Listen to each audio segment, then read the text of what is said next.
Call of Duty Black Ops 3 es un juego que marcó un antes y un después en toda la saga de Black Ops o posiblemente en todos los juegos que hayan existido. Esto debido a que al día de hoy es recordado por tener el mejor modo de zombies que haya podido existir. Esto debido a que esta entrega tomó lo que mejor le funcionó del modo zombies de las primeras dos y los implementó en esta tercera. En este video vamos a ver qué fue lo que Black Ops 3 hizo para que no sea olvidado y que al día de hoy en el año 2025 sea uno de los juegos que todavía siguen activos actualmente. Así que bueno gente, sin nada más que decir, vamos a comenzar.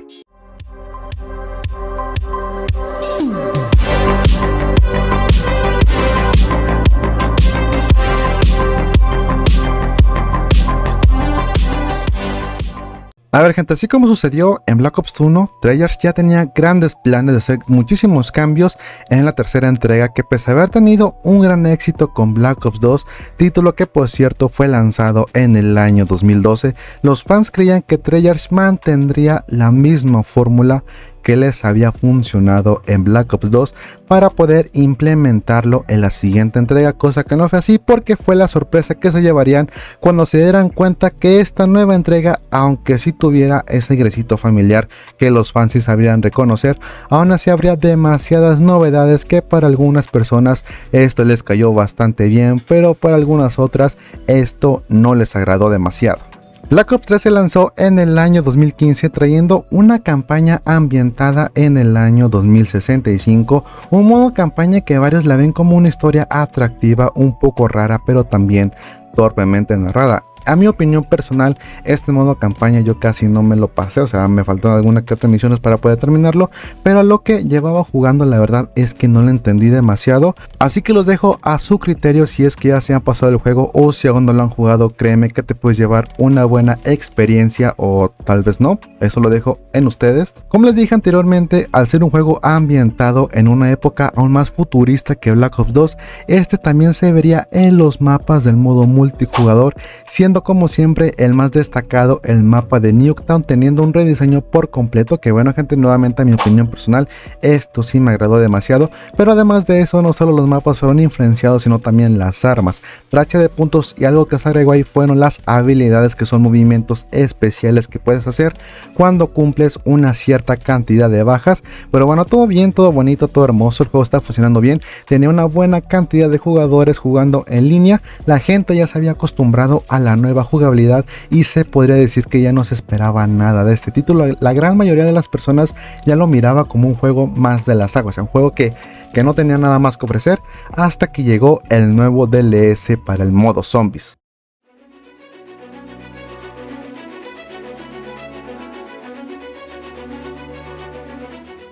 Este nuevo DLC llamado Chronicles, que terminó por convertir esta entrega como el mejor modo de zombies que haya podido existir. Este nuevo DLC añadió 8 nuevos mapas que ojo son recuperados de las entregas anteriores, que entre los más reconocidos está el mapa de Origins de Black Ops 2, también está King of the Totem de Black Ops 1, entre otros mapas que bueno, pues estos 8 mapas que se añadieron fueron totalmente remasterizados, agregando cosas nuevas como ya la conocida máquina de chicles que te brinda habilidades temporales. Tal como les dije, el haber quitado algunas armas que la gente ya conocía y haberlas reemplazado por armas futuristas de Black Ops 3 es algo que molestó a la mayoría de las personas, ya que bueno, el estar jugando con armas que se veían y se sentían antiguas, a mucha gente le llegó a encantar, y ver que algunas se les habían removido en esta remasterización sí fue algo decepcionante para esas personas. Pero si eres de las personas que les da igual la nostalgia sobre las armas, entonces no debería de haber ningún problema. Fuera de lo antes mencionado, no se ha cambiado absolutamente nada,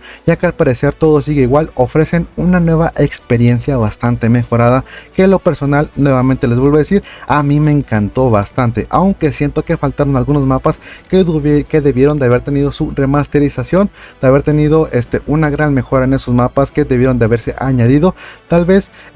como la gente lo quiera ver, o sea, alguna gente va a decir que faltaron tales mapas, alguna gente va a decir que este mapa no debió de ser agregado, eso ya queda a su consideración. Y bueno gente, este video puede durar bastante poco, pero en conclusiones Treyarch logró un buen equilibrio en el juego. Puede que algunas cosas las haya hecho bien, puede que otras cosas las haya hecho bastante mal, como el port que hicieron con la Xbox 360 y la PS3. O sea, no mames, ese juego estuvo bastante horrible para esas consolas, además que ni siquiera estos mapas llegaron a esas consolas, pero bueno gente, hasta cierto punto se puede entender. Y volviendo al tema de este DLC que creímos que pasaría desapercibido, se convirtió en uno de los más jugados, incluso al día de hoy en 2025, siendo uno de los DLCs que más se han jugado en Black Ops 3, y no por eso este juego ha sido olvidado. Y bueno gente, espero que les haya gustado este video. Ya saben que si les gustó pueden suscribirse al canal y nos vemos hasta la próxima con un nuevo video. Adiós, adiós, adiós.